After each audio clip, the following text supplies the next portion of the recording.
Today's video is on the Bilderberg Group. It is the first of a series of videos that will delve into secret societies and the New World Order. Other videos will include the Roundtable Group, the Royal Institute for International Affairs, the Council on Foreign Relations, the Trilateral Commission, and the Club of Rome. Together, these groups form what is known as the shadow government. The Bilderberg Group is an organization of political leaders and international financiers who meet once a year to discuss global policy. Attendees include heads of state, influential politicians, investment moguls, military leaders, transnational corporations, and members of the European royalty. Some known names include Rockefeller, Rothschild, Kissinger, Prince Bernhard, the Clintons, Angela Merkel, Alan Greenspan, Ben Bernanke, George Soros, and Rupert Murdoch. Always well representative are top figures from the Council on Foreign Relations, the IMF, the World Bank, the Trilateral Commission, the EU, and powerful central bankers from the Federal Reserve, the ECB, and the Bank of England. The group's goal is for a one-world government with a single global marketplace, regulated by a one-world bank using a one-world currency, all enforced by a one-world army. Other policies include zero growth population and control of education, which is to be taught on a global basis to world citizens, not citizens of a particular state or country, but of the entire world. A one-world court system will also be put into place with jurisdiction over the entire planet. This is collectivism at its worst. See the United Nations Agenda 21 and 30 for further details. The Bilderbergs set global policy, which is then passed on to the Royal Institute of International Affairs, or Chatham House in Great Britain, the Council on Foreign Relations here in the United States, and the Trilateral Commission and other such groups to implement the policies on a nation-by-nation basis. The United Nations is used as the representative of a de facto world government. The group wants to abolish individual nation states and replace them with an all-powerful global government, where the emphasis is on a one-world superstate, not on the individual. Such actions are diametrically opposed to the United States Constitution and the Declaration of Independence, which places the sovereignty of the people before the state or a one-world order. Over 1 million Americans have given their lives defending the sanctimony of these ideals. It would be a disgrace of the highest order to go against them. President Obama summed it up quite well when he stated, "And for the international order that we have worked for generations to build. Ordinary men and women are too small-minded to govern their own affairs. That order and progress can only come when individuals surrender their rights to an all-powerful sovereign." You can't make it any clearer than that. Obama's speech is pure elitism through and through. His disdain for the people is palpable. The plan for a European superstate and the euro has been on the elite's agenda for decades. It creates the perfect environment whereby the big banks and transnational conglomerates can absorb smaller companies. This is collectivism on a global scale and is a step closer to a one-world order.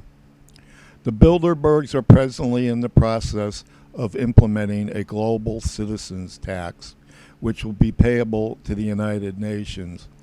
Much like the federal income tax, a UN fee would be so small at the outset that the consumer will hardly notice it. Nevertheless, establishing the principle that the United Nations can directly tax citizens of the world is an important step towards a one world order. I will vote no.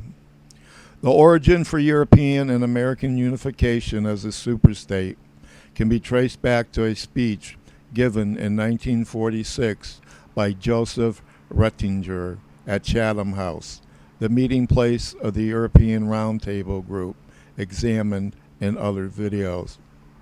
During the war, Ratzinger was the Secretary General of the Independent League for European Cooperation. He had contact with many world leaders who became leading forces in his group. His following statement sums up the global and elite racist views that were the seed for a one-world government. Quote, "The end of the period during which the white man spread his activities over the whole globe saw the continent itself undergoing a process of internal disruption. There are no big powers left in the continental Europe, whose inhabitants, after all, represent the most valuable element in the world." Not long after his address, Ratzinger was invited by Averell Harriman, U.S. Ambassador to the United States, to drum up support for global governance by the elite. Averell was a member of the elite Skull and Bones fraternity at Yale. Ratzinger told Harriman, quote, "I found in America a unanimous approval for our ideas among financiers, businessmen, and politicians. Mr. Leffingwell, senior partner in J.P. Morgan's bank, Nelson and David Rockefeller, Alfred Sloan, chairman of General Motors, Sir William Wiseman, British SIS, and Adolph Burl Jr. were all in favor, and Burl agreed to lead the American section. John Foster Dulles also agreed to help." End of quote. As connected as Ratzinger was, however, he could not form the group on his own. He turned to one of the most wealthy and powerful friends, Prince Bernhard of the Netherlands. Prince Bernhard was a major player in Royal Dutch Petroleum, Shell Oil, as well as Société Générale de Belgique, a supranational global corporation. With Prince Bernhard's help, the Bilderbergs were created. With the advent of international institutions and transnational corporations, the idea of sovereign nation states is becoming less popular. However, this is due to the global elite who want to abolish sovereign nation states. The rise of the European Union is obvious in its design and purpose, both in its geographical zone of influence as well as in its common currency, the euro. It is zone number 1 on the map of the New World Order. It is the prototype of that which is yet to come. The globalists want a North American Union of Mexico, Canada, and the United States, an Asian Pacific Accord to divide the world into 3 zones. From there, their goal will be 2 regions and eventually a one world order. The recent move by Britain to pull out of the European Union is a good sign for those opposed to a one world government. It must be remembered that the European Union and the euro are the brainchild of the international elite, just as central banking and all international institutions are. They were created as the prototype or model of a one-world government and a one-world currency. Hence the recent breakdown of national borders. Financier George Soros is a big supporter of open borders. Both the euro and the European Union's role in the global scheme of world power is generally understated. The same is true with the Shanghai Organization Zone and the North Atlantic Alliance Zone.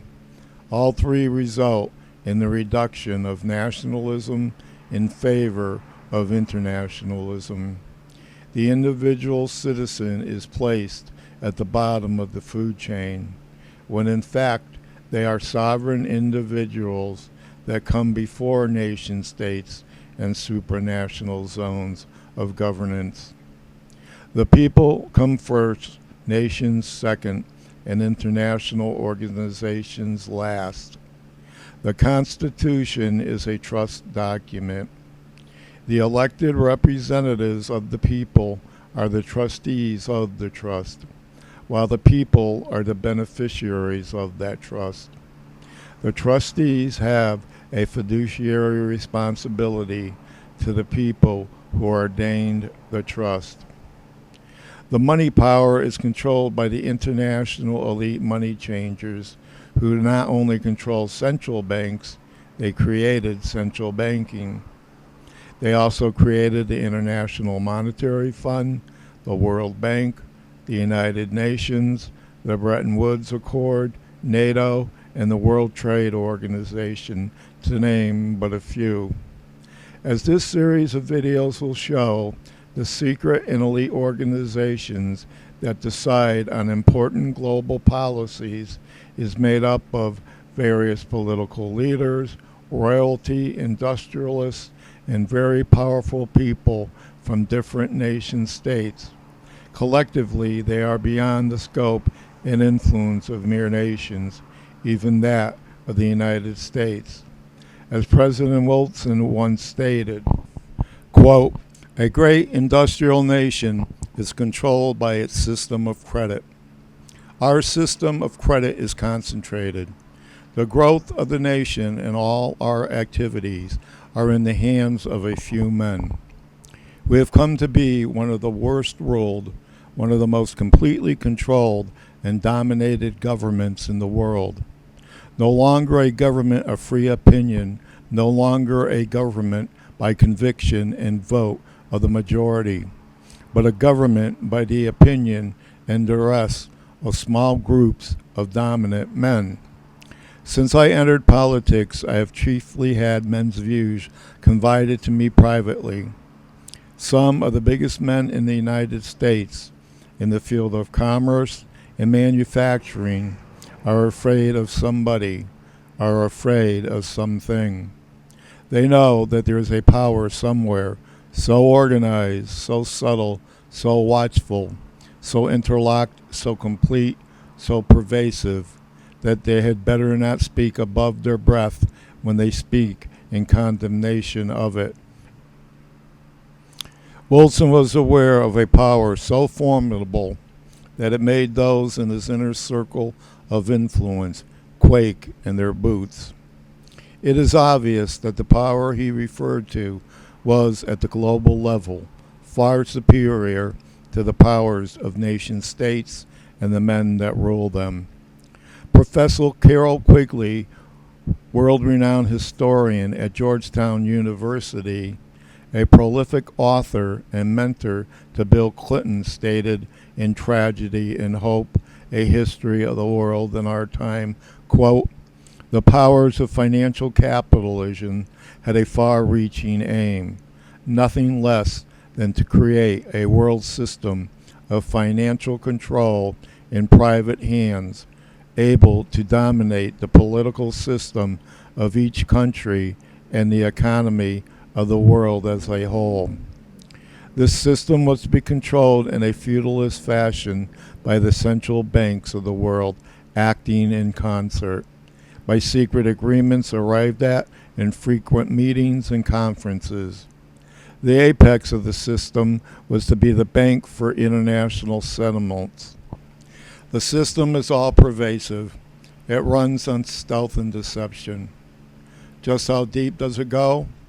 Listen to the following by Walter Cronkite, an individual that was in everyone's living room as the messenger of the elite for decades. Did Cronkite make this known? No, he didn't. Did we the people know? No, we didn't.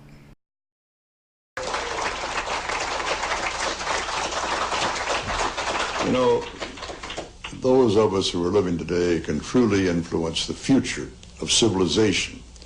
We can influence whether our planet is going to live or die, whether it's going to drift into chaos and violence, or whether through a monumental educational and political effort, a monumental effort, we will achieve a world of peace under a system of law where individual violators of that law are brought to justice.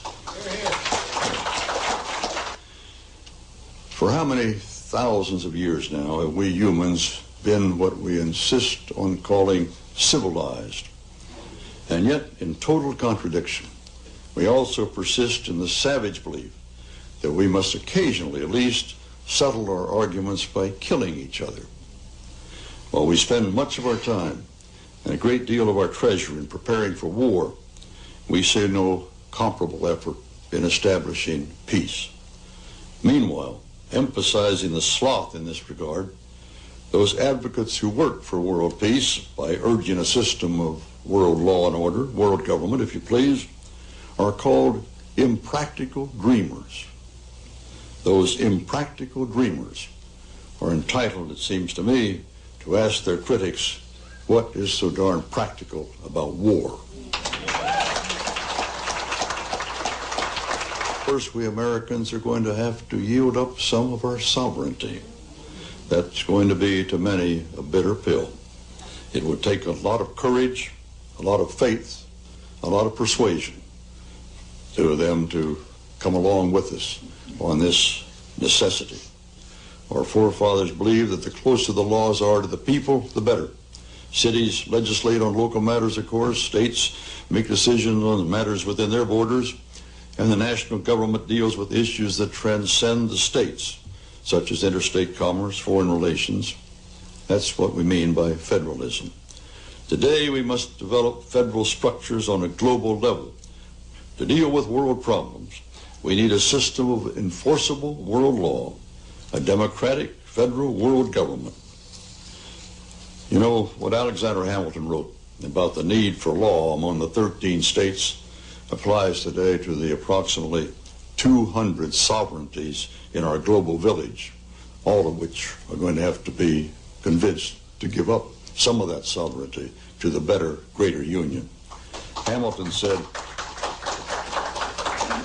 and it's not going to be easy, Hamilton said, to look for a continuation of harmony between a number of independent, unconnected sovereignties in the same neighborhood would be to disregard the uniform course of human events and to set at defiance the accumulated experience of ages.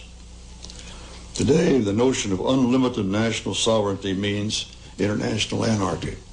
We must replace the anarchic law of force with the civilized law of law, force of law. Ours will.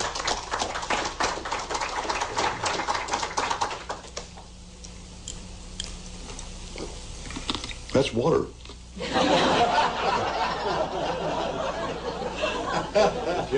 You know, Churchill used to say, nearly every speech, at some point he'd reach for a little glass, he'd take a sip, and he'd say, that's water, you know, water.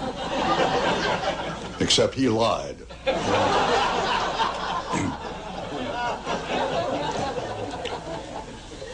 Ours is never going to be a perfect world, for heaven's sakes. We all know that. There can't be a world without some disagreement, probably occasional violence. But it will be a world where the overwhelming majority of national leaders will consistently abide by the rule of world law, if we have our way and can sell our program. And those who won't obey the law, the international law with which we'll be governed, are going to be dealt with effectively and with due process of the structures of that same world law. We're never going to have a city without crime. But we certainly would never want to live in a city without law, a law to deal with the criminals who are always among us. Not here this evening, you understand. The three suggestions with which I've been furnished for immediate action that would move us in the direction firmly in the American tradition of law and democracy are these. First, keep our promises for heaven's sakes, keep our promise. We helped create the United Nations, of course. We helped develop the UN assessment formula by which it is financed. Americans overwhelmingly, I think, every poll shows it, wants us to pay our UN dues.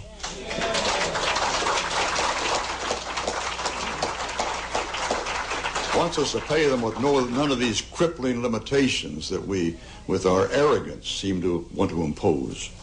We owe it to the world. In fact, we owe it not only to the world, we owe it as well to our national self-esteem. How embarrassing it is to go among the peoples of the world knowing what they know about our niggardliness. Please get that word right if anybody quotes me at the United Nations. And second, ratify the treaty. Ratify several treaties. Ratify the treaty, for goodness sakes, to ban landmines. Why can't we understand? Our representatives worked hard and long to get the Law of the Sea Treaty, and we haven't ratified it even. Selfish interests that dictate, not the national interest or the international interest. The comprehensive, these are other treaties we haven't ratified. The Comprehensive Nuclear Test Ban treaties, you know. A treaty with the catchy title, the Convention to Eliminate All Forms of Discrimination Against Women.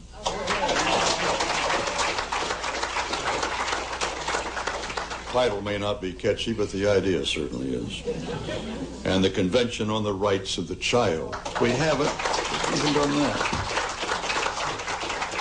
Most important, we should sign and ratify the Treaty for a Permanent International Criminal Court.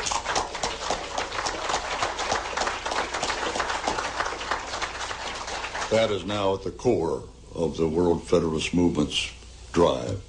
That court will enable the world to hold individuals accountable for their crimes against humanity.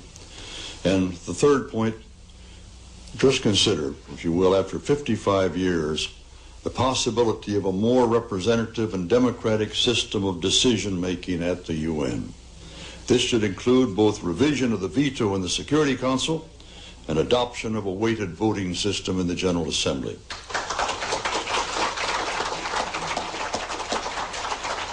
Our organization, the World Federalists, have endorsed Richard Hudson's binding triad proposal. George Soros, in his recent book, The Crisis of Global Capitalism, has given serious attention to this concept, which would be based upon not only the one nation, one vote, but also on population and contributions to the UN budget.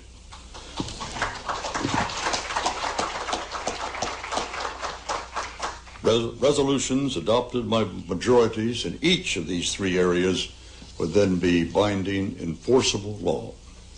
Within the powers given it in the Charter, the UN could then deal with matters of reliable financing, a standing UN peace force, development, the environment, and, of course, human rights. Some of you may ask, although I think most of you know the answer, why the Senate is not ratifying these important treaties and why the Congress is not even paying our UN dues. Even as with the American rejection so many years ago now of the League of Nations after World War I, our failure to live up to our obligations to the United Nations is led by a handful of willful senators who choose to pursue their narrow, selfish political objectives at the cost of our nation's conscience. They pander to and are supported by the Christian Coalition and the rest of the religious right wing. Their leader, Pat Robertson, has written in a book a few years ago that we should have a world government, but only when the Messiah arrives. He wrote, literally, any attempt to achieve world order before that time must be the work of the devil. Well, join me. I'm glad to sit here at the right hand of Satan. The only way we can do it is to organize a strong educational counteroffensive stretching from the most publicly visible people in all fields to the humblest individuals in each of our communities. That's the vision and the program of the World Federalist Association. It begins with education and it ends with success and hope.